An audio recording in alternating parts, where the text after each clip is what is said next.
Nick! What's up, Ted? Hi. Welcome back to podcast. This may or may not be the first recording of the second episode. Or the second recording of the first episode. It's complicated. All right, we'll figure it out. I wasn't recording Nick's audio the first time around, so we started over. Fortunately, I didn't get 20 minutes into a tirade before that happened. We know what we're doing. Yeah, this is professional. Trust me. So, yeah, I'm Ted. That's Nick. This is Focused on Nothing. Welcome, all four of you. We appreciate the listening. So today's episode, was brought up by a conversation that I had with Nick just randomly, which I think is the best way to go about it. I had sent him a text about, I don't know what, it was over a week ago, I forgot, probably a car. And some not long amount of time went by, and Nick texted me back, "Oh, I'm so sorry I didn't reply back to you sooner. I've been leaving my phone at home when I go places," which I want to hear like what that's like, what you're doing, why you're doing it. But I hadn't noticed. I was, oh, Nick's cool. What is that? What is that like? So in storming ideas for season 1 of this podcast, I said, how about we do an episode on social media, because you don't have any, so you'll probably have a lot to say, right? That'll be really interesting. I don't have much. I have the Facebooks. I use that primarily for a car group for the Pinto, and spend probably more time than I should on Marketplace scrolling for things, which does work out well from time to time. Other times it's just filler. I do have some stats for later on how much time is average, and the numbers add up, and they are wild. So, yeah, that's how this started. I'm not that social. When you said your wife did a chat GPT about us starting a podcast, the prompt was something like, so these two guys aren't social and they're going to start a podcast. That sounds like a great idea. What should they talk about? And I thought that was the best, and we'll discuss that, but that's just the greatest premise. So, and neither of them talk very much at all. No, I don't. It's weird. If I'm at work, there's 5 or 6 people who will go to lunch pretty regularly and just sit around, and about 10 minutes of it is talking, and then people get their phones out and scroll this or that or what have you. And occasionally I'll find myself talking like 15 minutes into lunch and think, this is a lot of words. It's 15 minutes worth. So are you the only one talking at that point too? Yeah, I'm carrying it, and I'm probably generally talking about one of my projects that is interesting for 2 or 3 sentences, and then just isn't, because I'm not all that interesting. So I'm not a social person. I don't go out and do social things. I don't hang out on social media that much for social reasons. I have a wife, I have kids, I like being at home. In summary, I guess I'm old now. People walk on my lawn and I don't like it. So yeah, so podcast was a good idea. And what's that? Natural progression of things. Yeah, you get old and you don't want kids on your lawn. Yeah. Dang kids. So in researching this, wasn't so sure how to approach the topic. Do we do something that's probably been done to death? Is social media good? Is social media bad? I don't know. I don't have an opinion on that. But what I did think of when we were discussing this is totally not related. Crystal had found a comedian. It was a live something streaming on some service. It was the comedian's Todd. He was on a tour. It's called Crowdwork, and the guy just. Crystal's your wife, by the way, right? Yeah. Yes. Well, yeah. Obviously, everyone knows. She'll be here soon. Finds this thing. We watch it. He just talks to people in the crowd. It's hilarious, but it's like halfway through this thing, it's just people crowd with microphones, right? Gets this guy.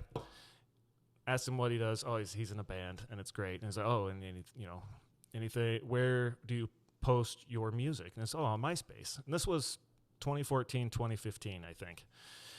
And it was awesomely old then.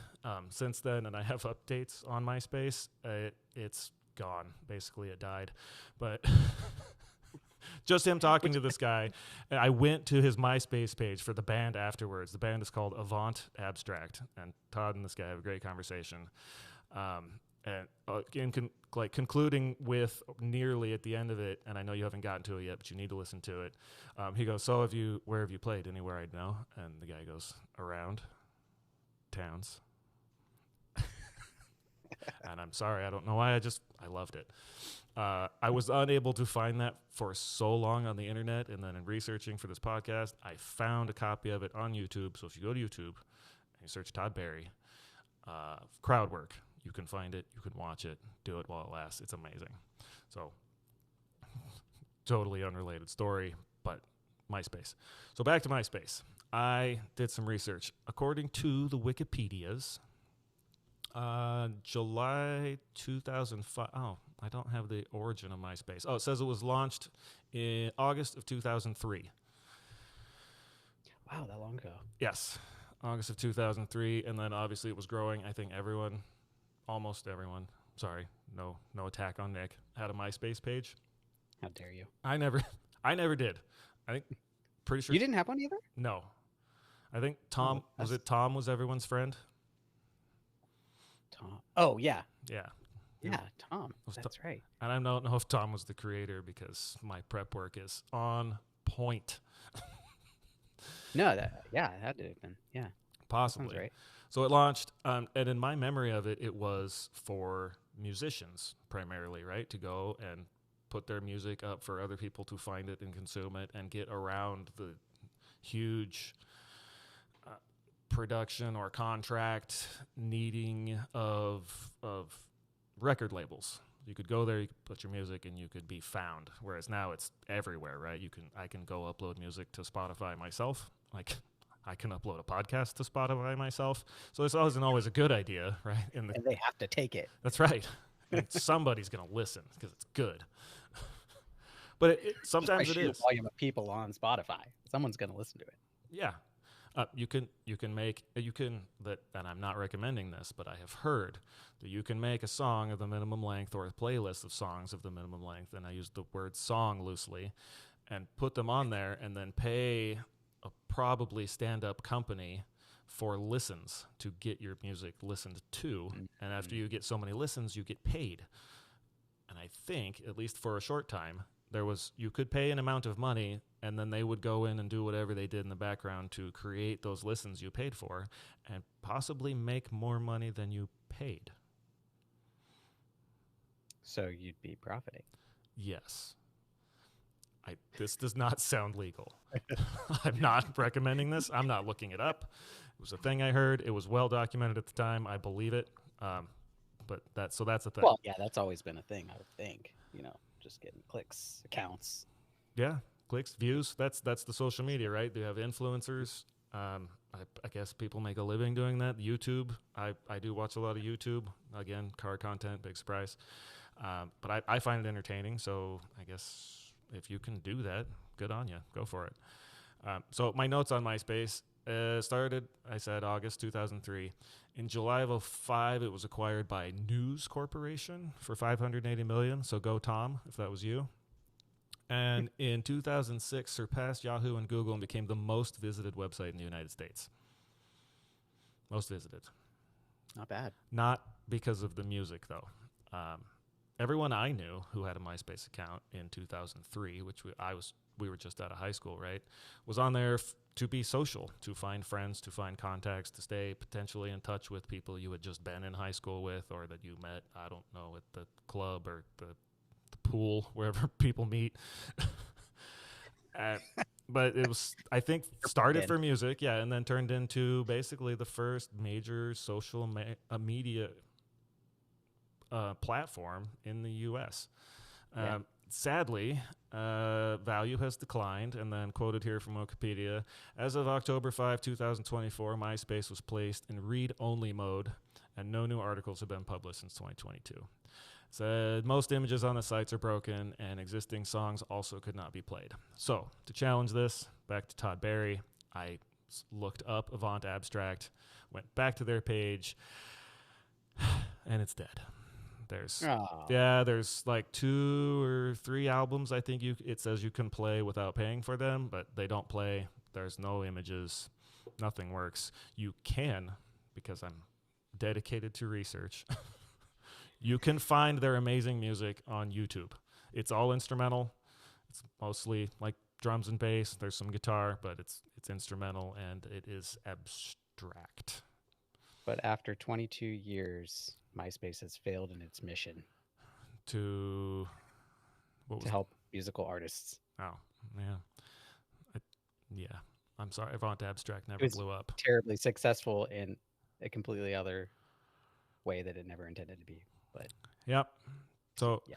so, so that's my opener into social media and MySpace.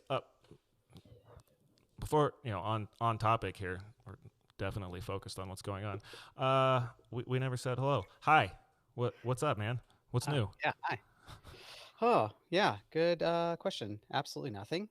Oh, Yeah. I too have a family, wife, and a 3-year-old, and she is yeah. a terrorist. No. And she rules my life. I saw her. We were on a Google call a month ago talking about this great idea for a podcast, and she looked very sweet. Oh yeah, she looks very sweet, and she's real cute, and she's funny, but she's mean. She's I don't believe it.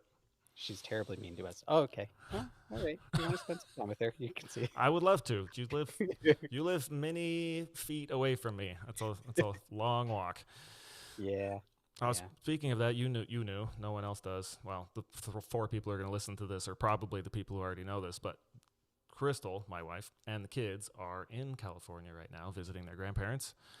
And that is awesome because they left Sunday. Well, it's not awesome that I'm here and that they're there, but what's awesome is they left Sunday. Yeah. And Sunday morning, I pushed my Ford Pinto from the backyard where it's been for 2 years into the garage with the mission that I'm going to get this car running and I'm going to drive it out of the garage before they get back. And I have not done that yet. It's Thursday now.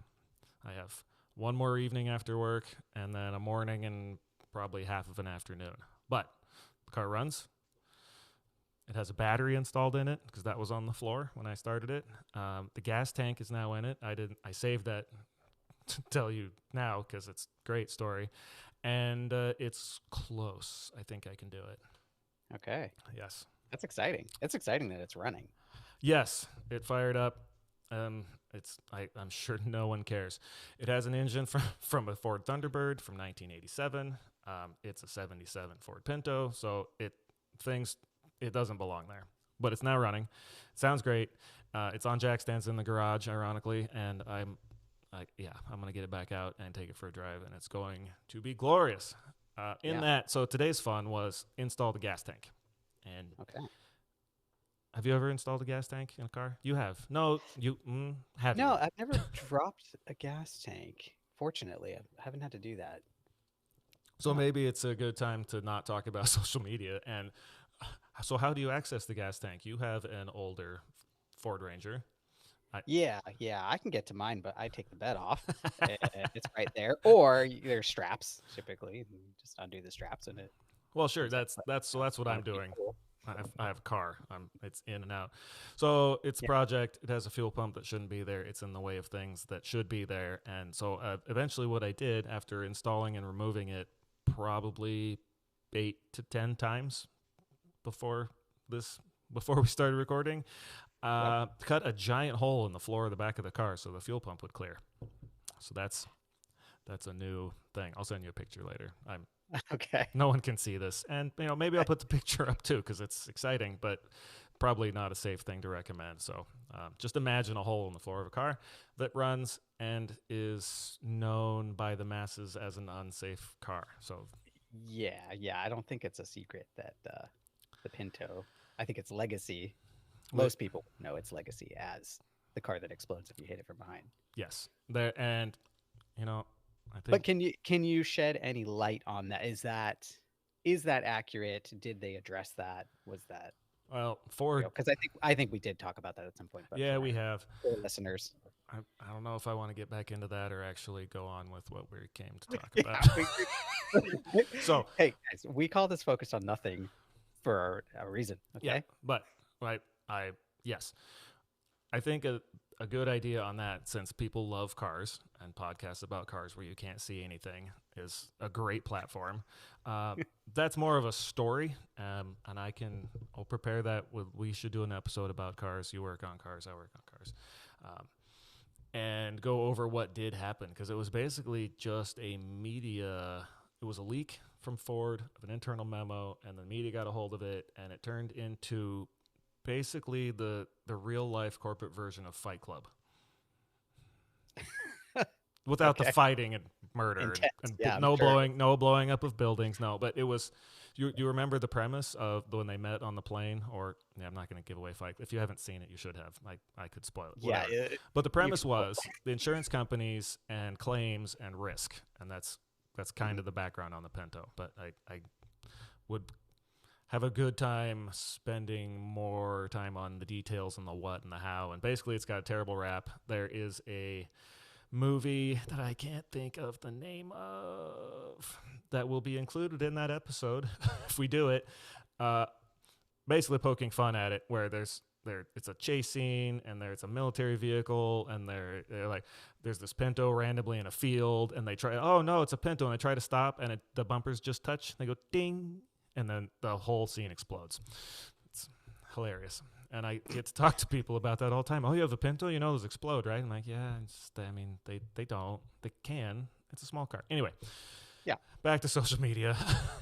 Any car could. Let's face it. Yeah, it's a tin can. Well, it's a compact car from the 70s. and I think it's like fairly common knowledge that if you just run into gasoline, it's not just going to explode. Yeah. I mean, no, it won't. that's not. Yeah. Gasoline itself. Fun Gasoline fact. is not. The liquid isn't the thing that explodes, right? It's the vapors. Fume, right? Yes. Yeah. Well, unfortunately, there's always vapors because vapor pressures, and it's room temperature outside, or here it's the surface of the sun, so there's excess vapors. But yeah, we'll get into that. I didn't even think to do an episode on that. We will. Okay, back to social media. You have a job? Your job includes using computers. Am I correct so far?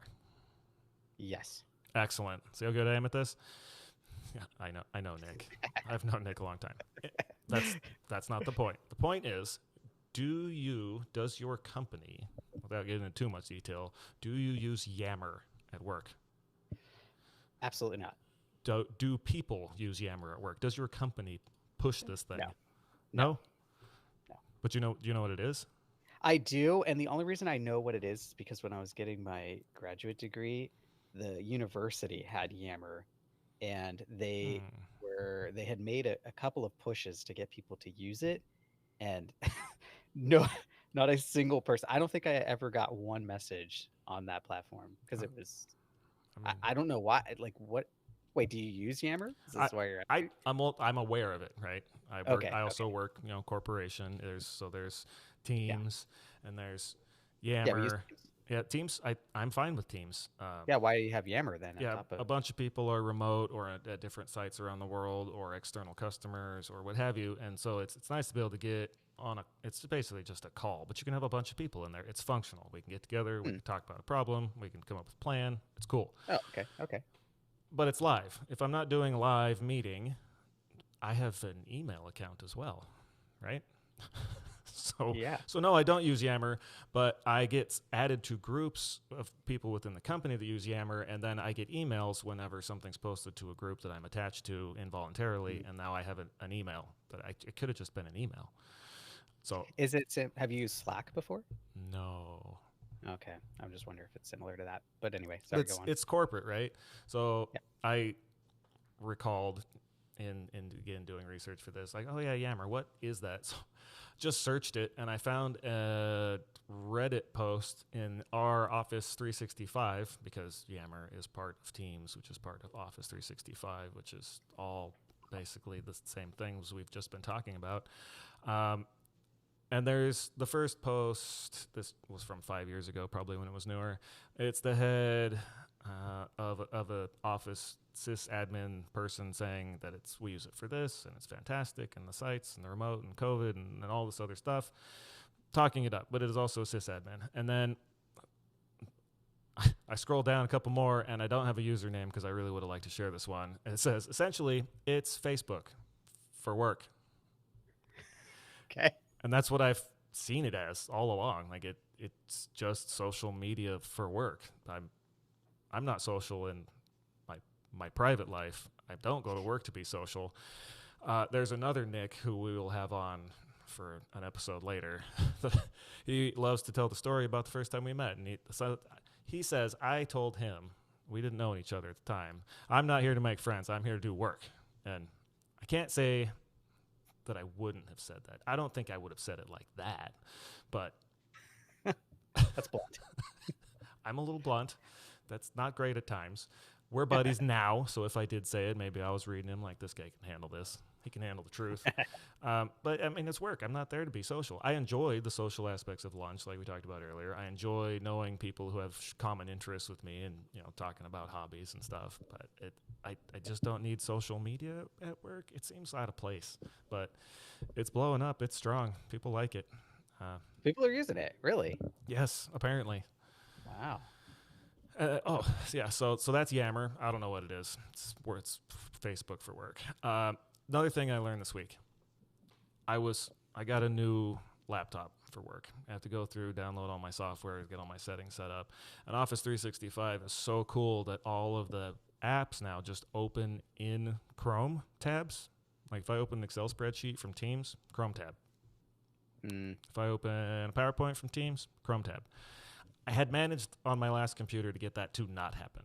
I would open up in the desktop app where I have functionality and understanding. And again, I'm old, so I'm stuck in my ways. It's what I want. I was trying to get that fixed this week on my new computer, and somewhere in the settings, probably not very deep because I'm not all that technical as far as computer, how they're set up and how they work. I haven't built one in forever. But anyway, in the settings, trying to find this thing. I have the AI result next to me. It's telling me, go here, click this, do that thing. Can't find it. It still doesn't work. That's not fixed. That's not what I'm getting at. What I'm getting at is while I was in there was a little radio button on off.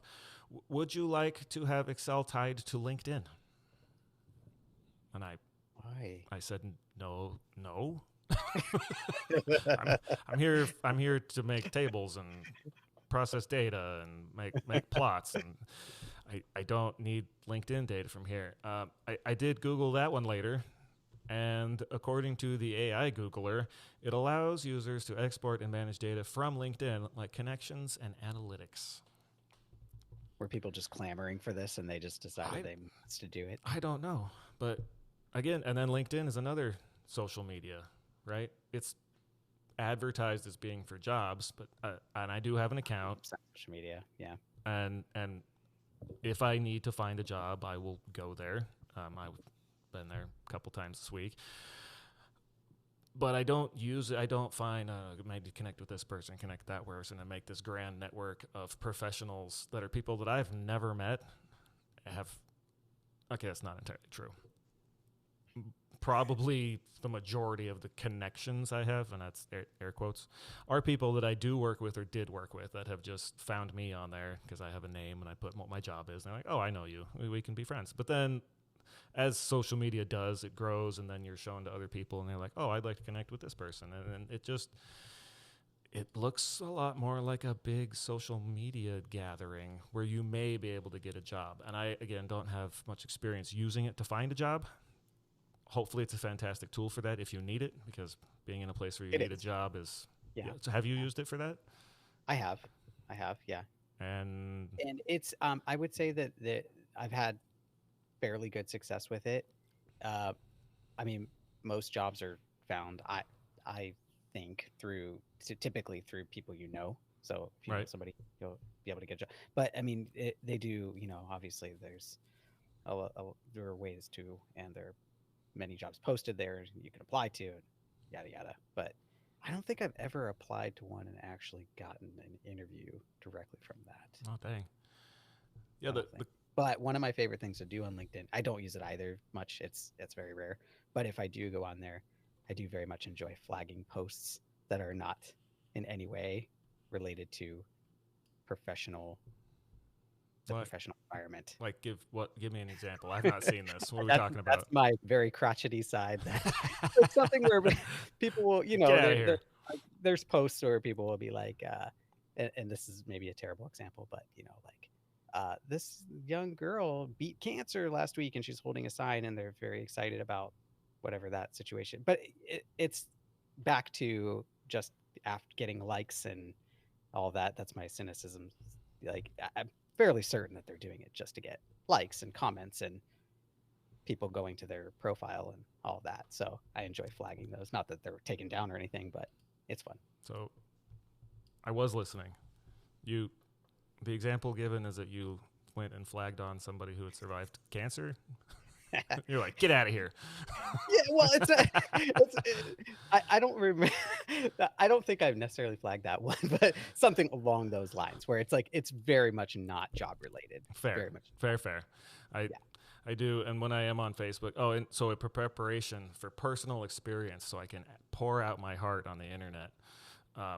For this episode, as like I said, I have a Facebook account. We talked about, let's record Thursday. It's Friday or so at that point. Maybe it was last Thursday. I don't know. Time. I was like, I'm going to just not use it for a week and see how that changes my life. And then maybe I can share some insights that probably aren't impactful to anyone, but something to talk about, right? So that's been fine. I have spent no time on Facebook this week, and I can't tell you either way whether it was good or not. This week's been different for reasons we already talked about. I've been going to work. I come home. I work on the car until I'm so sweaty I can't see, and I'm so hungry.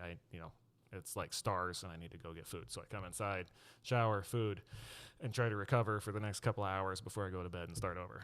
So the unwinding part of it. So what I'm in a group for Ford Pintos.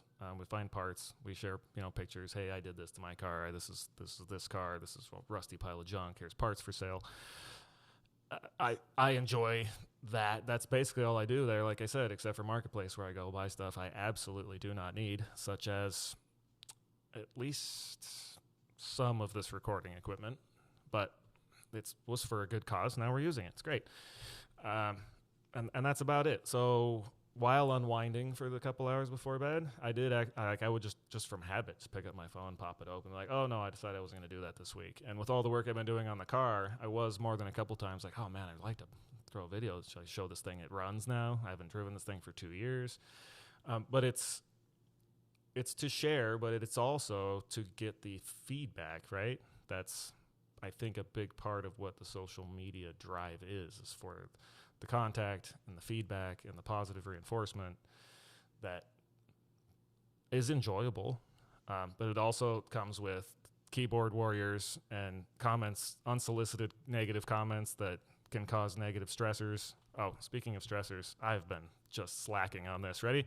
Stress! Yeah, you're not supposed to prompt those. You're supposed to hit them. But I can see it, it goes both ways. I do get annoyed even in that group. I mean, like, I'm not going to get into what it was, but in researching this thing that I'm doing with the engine conversion, can I put this thing in any orientation? Doesn't matter. It's vane air meter. It's like a throttle body, but older and more archaic. All the responses, no, it's fine. You can put it upside down, forward, backwards, in, wherever you want, it'll work. I get the thing mounted. I make a mount for it, make space in the inner fender, get all the plumbing and wires and everything so they'll fit to it. And I was like, hey, guys, check out what I did. And the first response back I get is, it won't work that way. It's sideways. I'm like, and maybe they're right.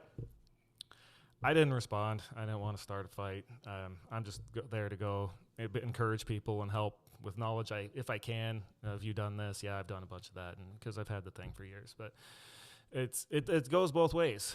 So that can be fun. So I've just been removed from that this week, and there hasn't been any negativity, but there also hasn't been any positive, nothing to note. So that actually leads into the rest of what I have about the potential effects of social media, whether they're good, whether they're bad, whether you should do it all the time, whether you shouldn't do it all the time. Yeah, I think you read the notes. They were quick, but there's some good stuff in here, I think. Sounds like your use case is very different though than the common social media user or whatever platform we're talking about too. Like so you're using Facebook for research purposes for cars and all that, and then also forums, No, so various forums, or no, just not Facebook. really. There was a fordpinto.com, and then it all just kind of moved onto the Facebook page. So So like a Facebook group for Pinto owners. yeah, yeah. Well, I haven't been on a forum in a long time. The last one I think I was a member of was back when we still lived in California. I had no kids, had RC cars, gas powered 4-wheel drive monster trucks, and I don't know when there was a Facebook, but it was just the old online forum. You could find the sticky threads and how do I tune this engine and how do I what controller should I get and all that kind of stuff. It was a lot of fun, but that was probably the last time I was a member of a forum. Okay. Yeah, that was. Well, even still though, yeah.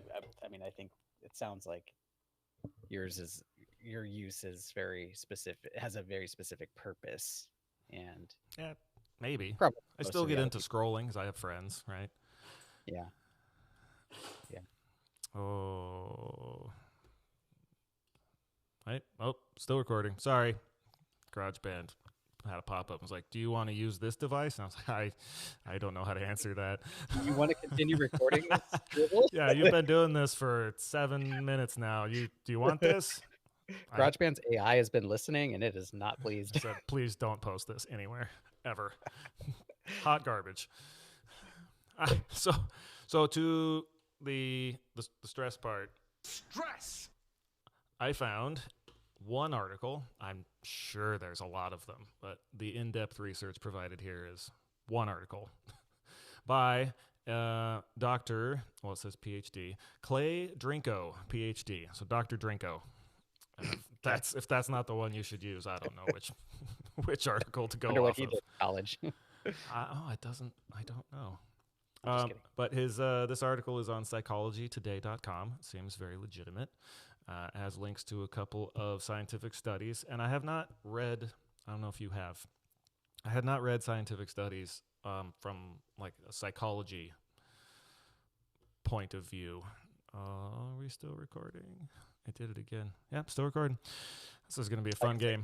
Journal Yeah. Let's see. What is it? or like scholarly articles, I assume. Yeah, well, the peer-studied, reviewed things that I've read in the past are all scientific journals, and I guess these are two. One's from ScienceDirect.com, but they're more just data-based. Oh, we developed this material, and here's how it behaves, and it's always just been academic, like engineering type things. It was never psychology. So, reading the abstract and reading the information, it all read fine. It just didn't have the level of specific details that I'm used to, I guess. But there's also no like, oh, here's the Young's modulus for this material we just invented that's going to change the whole world, and here's how it's different. And it's different. Anyway, yeah, don't mind me.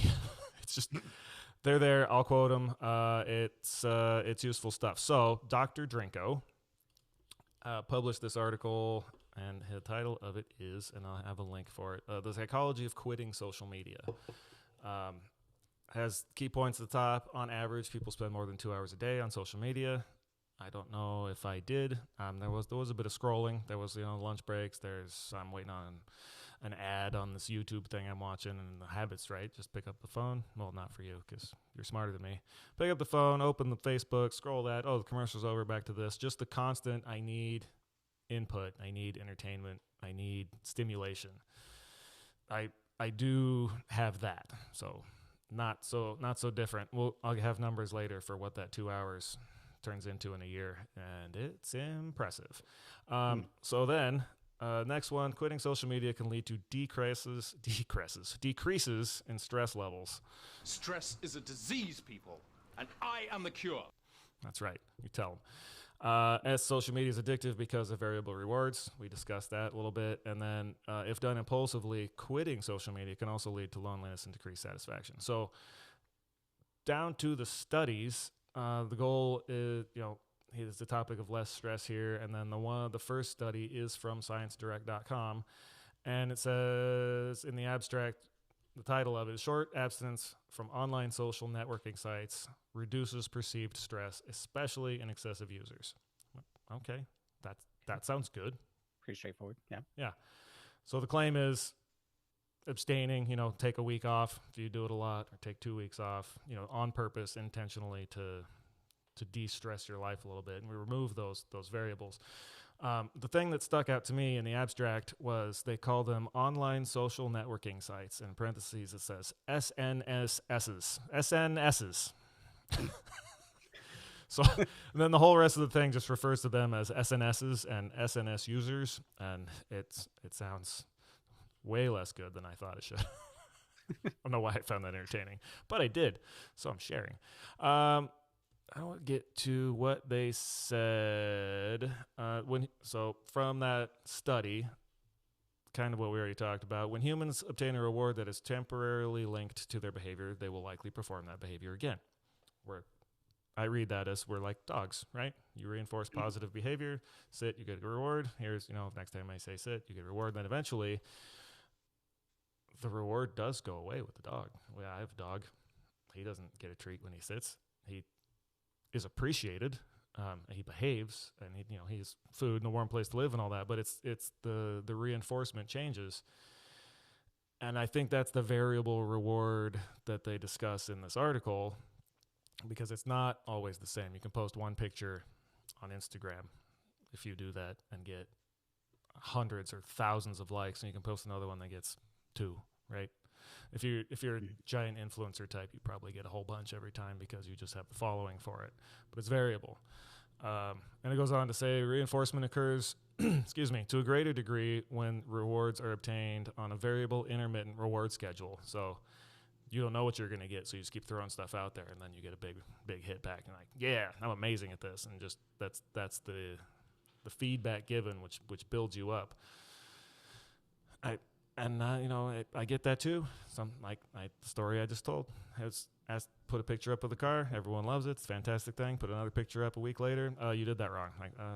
All right. And I don't take it personally necessarily, I don't think, but it definitely is variable and interesting that way. How even in the group, it's the community of people who are there for this one specific topic still kind of lash out, if you will, from time to time.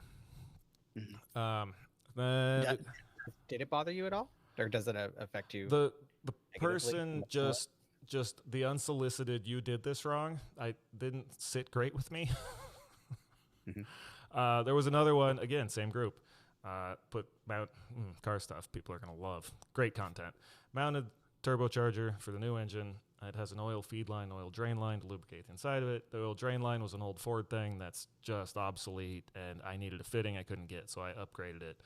Bought parts from a reputable page who sells parts they designed for these engines specifically, and they're still in business. And these engines are 40 years old, so I think if you were selling garbage, people wouldn't buy it, and you wouldn't have a company selling parts for 40-year-old cars. Bought it, installed it, and then 2 responses immediately to the picture. Sorry, took picture, posted it. That's kinked, that won't work. And it's not kinked. It's a dual layer line. The outside stainless steel does have a ripple in it, but trust me, the inner Teflon line tube, the actual drain line is fine. And just let them know. I understand how it looks. It's cool. And then just more replies after that. Oh, that's not big enough. That you have to have a larger drain line than your feed line, or it'll cause back pressure and your turbo will fail or explode, or it'll be pandemonium. I'm like, guys, it's okay. I bought this. It's this size. It's bigger than the original one. It's not kinked. It's cool. It's totally fine. Trust me. But it just the unsolicited negative input, I think, is probably not rewarding feedback for anybody, right? Yeah, it's a lot of judgment that you didn't even ask for. Yeah. I don't think is uncommon. Sure. Yeah. So Facebook, fun. So back to the SNSs, such as Facebook. Again, Science.com article, provide frequent, copious social reinforcers delivered in variable intervals, and then that reinforces the behavior. But the study goes on to say that removing yourself from that scenario based on the study that they did could actually increase stress, because breaking habits is hard, right? Or starting new ones is hard. I know we discussed this, and we've talked, I don't know how many times in the past 30 years, but we've never recorded it. We've never tried to be thought provocative about it. It's just been us BSing about our hobbies and what's going on in life. So the hitting the record button is a totally new thing, and I was a little bit stressed out about it. I still am, but that's self-induced. It's different to me because we're doing it to learn and grow and do a new thing and hopefully have some fun and maybe learn some stuff, share it with other people. That sounds like a fun thing to do, but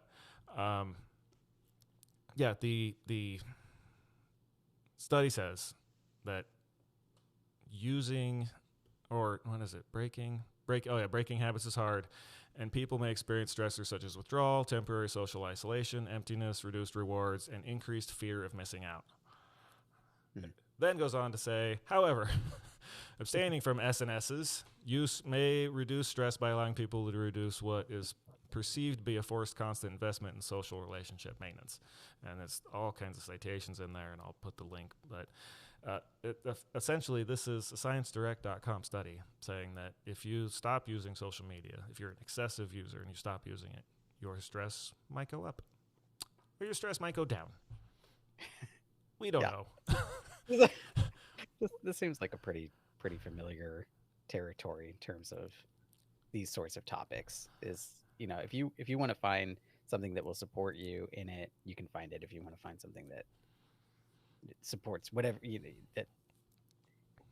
that's the opposite of that, you will be able to find it, or you'll be able to bend the information to whatever that is. Absolutely. But this was a case where, okay, I have a scientific study. They're going to go through the stuff, and maybe they'll have this or that.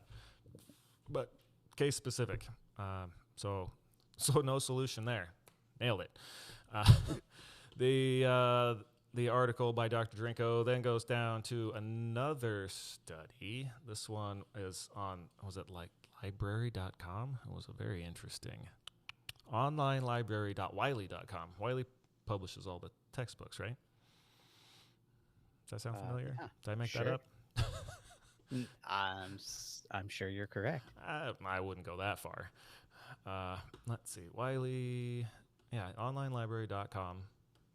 onlinelibrary.wiley.com. Wow, that's really exciting to listen to, I'm sure. That's good stuff. I just copied their abstract, which was, here we go. Studies with experimental designs in which the association between the participants' subject well-being and their use of social media is studied remain rare. So there aren't a lot of studies on it. Fair. Yeah. Sure. This study tested the effect of abstaining from social media use on participants' well-being, affect perceived stress, and sense of perceived loneliness. Difference between this one and the other one is the Science Direct one was a study on people who volunteered to remove themselves from social media, and apparently this one was not. It was randomized, controlled, and 68 participants were given one of the two conditions. So I don't know if they knew what they might be getting into when they signed up. I'd be like, sign up for this study, we'll pay you. Maybe that's my hypothetical version of it because I don't have any more information than that. And then we were told like, oh yeah, so you're going to live with us for a week and no social media. Go. Mm-hmm. So the difference being like, if I think I'm using Facebook too much, I can conclude for myself I should reduce it, come up with a plan, right, and see what happens. Whereas if it was something I was just doing all of the time, so I was like, oh yeah, none of that. I think that would be a much more abrupt and potentially negative impact on my brain, right? Mm-hmm. Just because of the instantaneousness of the whole thing, time to prepare, say goodbye to your followers or however that works. I don't know. But so the findings were those who abstained from social media use compared to those in the control group evidenced a decline in life satisfaction, an increase in negative effect, and an increase in loneliness. And I would think all of those things could lead to more stress. So they were more upset when they lost their social media. Okay. And then practice implications, and I don't know if I'm going to say one of these words right, so need your support on that one. Excessive social media use poses deleterious consequences for users, but abstinence may not necessarily exact positive changes. Again, Deleterious means harmful. deleterious. Not an English major. Crystal. Crystal. English major. I can spell, but I don't. That's a new word for me. Growing. And then it says the outcome is dependent on the functions for which social media are used. So again, case by case, use by use. Could be good, could be bad. I think it's reasonable to conclude that if somebody does something all the time that they like, and then they join a study, and then it's just deleted from their life, that might be a bummer. Absolutely. At least for a while. If it was actually bad, stay away from it long enough, you might realize that, that was potentially unhealthy, or I'm happier now, or something. But that's, as the studies show, that's not a guarantee. Either way. So those are the studies. I found them to not conclude anything, which is kind of what we're here for. So, not concluded. Excellent. And then Dr. Drinko wraps it up with his top 4. Oh, we're almost to the stats part. Suggestions on if you're interested in making the cut. Boost your social ties, like your human interaction social ties. Not the media part. Make friends, talk to people, do what they did in the 90s. I mean, social media is 2003, right? MySpace.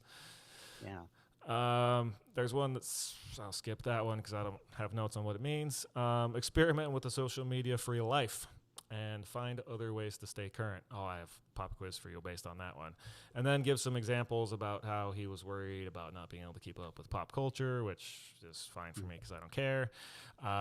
And then he is a teacher and has teenage students, and then concluded that you can find other ways to stay current by giving the example that he knew what the term reheating nachos meant before his teenage students did. Good on him. So that leads me to the pop quiz part of the podcast. Do you know what that means? I feel like I've heard that before, Uh-huh. but I couldn't define it. All right. That was me before, and I didn't pull it up. So if anybody wants to know that doesn't, all you have to do is Google it. It's basically my old guy version of the rehash of this is probably, if anyone listens to this, could create some drama. But basically, there were people who cued the term, and there's background, and you can find that, and it's on the internet. What my takeaway was basically a movie remake. Like, somebody made a great movie and it was fantastic, and then 30 years later, people were sitting around, producers, directors, what have you, and this is all just my made-up version of just spilled a beer on myself of what it means, and then just made a remake, and it's terrible, and it's a copy, and the original one was better. And so that made sense to me, because nachos are great, right? But reheated nachos, they're still nachos.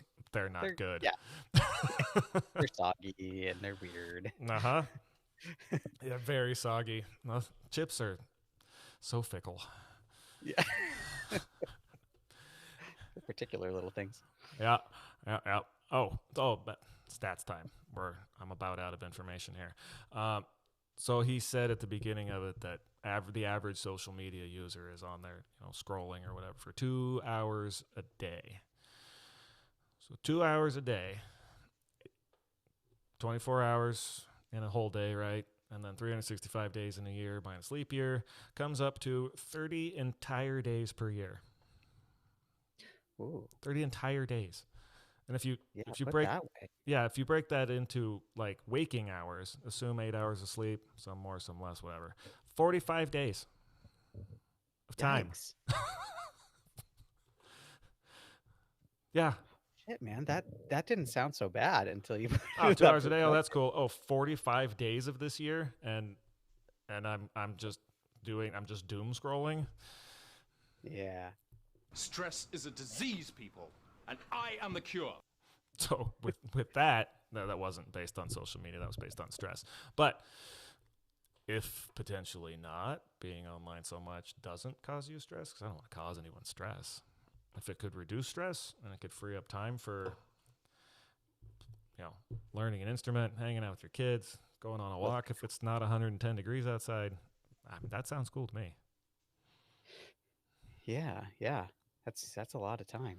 So fortunately, the electronic boxes in our pockets being what they are, it tracks, screen time, then it tracks usage of apps and things like that. So I'm going to just, if nothing else, pay a little bit more attention to that and definitely try to avoid 2 hours a day on social media. I think I'm already well below that, but I don't have any statistics and haven't been on it for a week, so I can't look. Sorry. I'm certain you are. Well, and again, I would think, I mean, if I were evaluating your usage, which I'm not, but if I were, it's No, again, do, because you are.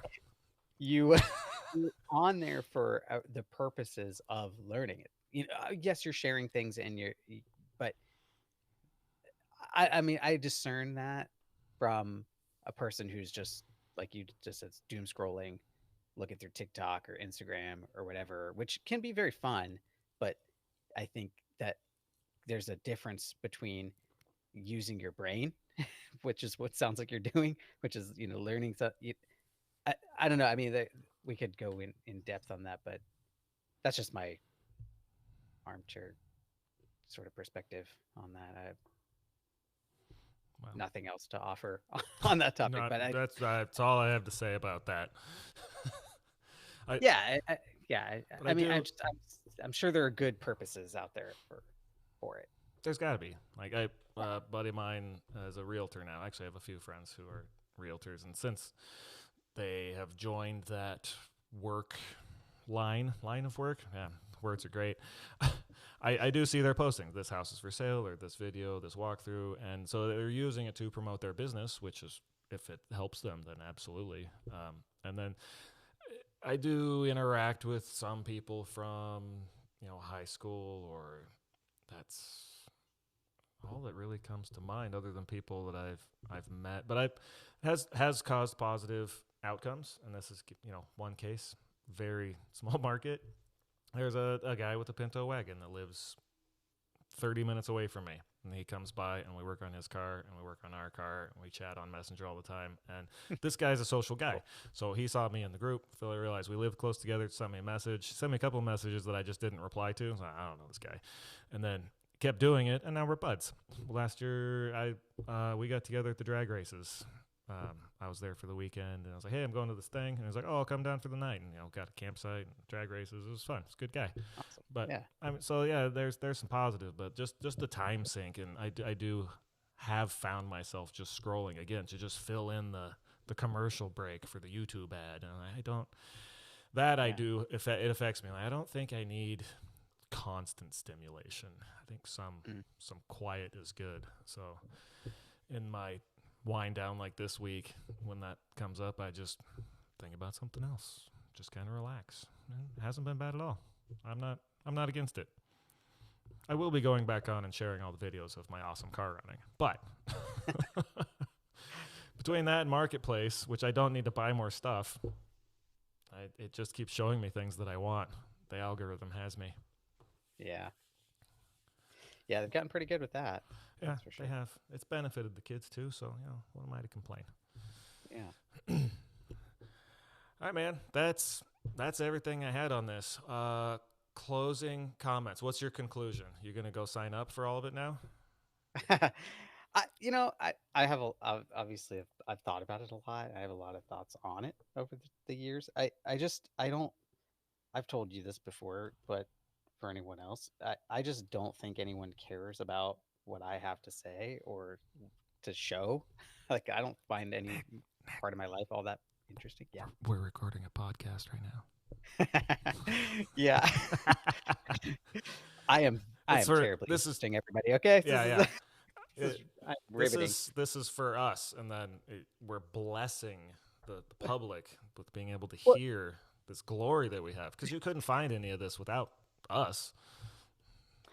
Yes, very true. Well, I mean, it's very interesting because we've talked about this over the past month or so. Like, I've sent you messages expressing my concerns in terms of just I think a lot of people maybe have this. I don't know, maybe not, but like just sort of a self-esteem problem in terms of like Why should anyone care about my things or what I have to say or whatever? But it's like I typically care about what other people in my life that I know are doing. I very much care. Despite my aforementioned comments about LinkedIn, I'm a compassionate and caring person. Uh, it, We're gonna scrub that. No, we're not. This is not getting edited at all. yeah, could you edit out the part where I said I don't like cancer So kids? kids with That's not cancer. what No, no, of course that's not the case. It's I the behavior. I is what understand I know you the understand, but premise. Not it's yeah. yeah. So I don't know. I just I've never partaken just simply, I guess, based on that fact alone, that I just don't feel the need to share my stuff, Yeah. but maybe I should. I don't know. I You know? I did all this research and I can't tell you either way. Yeah. It could be I mean, good. It could I'm be certain terrible. You're not the that for type to get sucked into it. I know that, but yeah. yeah, but for every bad, horrible thing you hear, there's the counter to that also. Just like all these articles. There's, for every anecdote you hear about somebody having or some situation that where social media destroyed their life or destroyed some child's life or something, there's going to be the opposite of that also, where it has helped somebody immensely in some way. And I don't think it would have stuck around for this long if there wasn't some benefit to it, and it's like, do we It's keep certainly addictive, if nothing yeah, else. of course, yeah, and it's designed to be, and we take the good with the bad, just like we do with a lot of things in life. So Yeah. Oh, so in the spirit of wrapping up with on a happy note, and your current tirade on people with cancer, goodnewsnetwork.org headline today: Cancer survivor wins the lottery 3 times in the last 12 months. oh, screw that guy. Oh, wow. I thought this was supposed to be the good news part. What did he win? David Sirkin beat cancer and won lottery in Canada. $500 million last June, or Canadian. That's about the same these days, right? Yeah, probably. And then he followed that up with a mere 1 million more in What a loser. I don't know, 3 months later. This support, Nick. It's happy. I love the idea of this site, though. And then I don't know. These look like dates, but there's a 49 in it, and that's unless Canada has a different calendar. Anyway, he won another $1 million after that. And continue playing the lottery after you won 500 million. yeah, like, you're good. I You're mean, good, buddy. I mean, so the odds there's no odds, right? The odds of being born are the only thing smaller, I think, than winning the lottery. And he was born, so I mean, you could win. You have to. I've heard it said you have to play to win, and I would guess. I don't want to put anything on Dave. I would guess that if he won, he probably. Okay, not even with probably. Could have been a regular player, like play once a week or once a month or whatever. And so if that was already an established habit, even if you won $500 million, why not just keep playing? You can certainly afford it. He spent 500 million of his 500 million. I don't know. I don't have that information here. I got a Shell station for the most recent $1 million. And 10 years ago, he won $250,000 before his cancer diagnosis. So he's a long-time player in this game. He's dedicated. Yeah. How old is this guy? He does not look young. Yeah. I don't know is the answer. Good for him, I guess.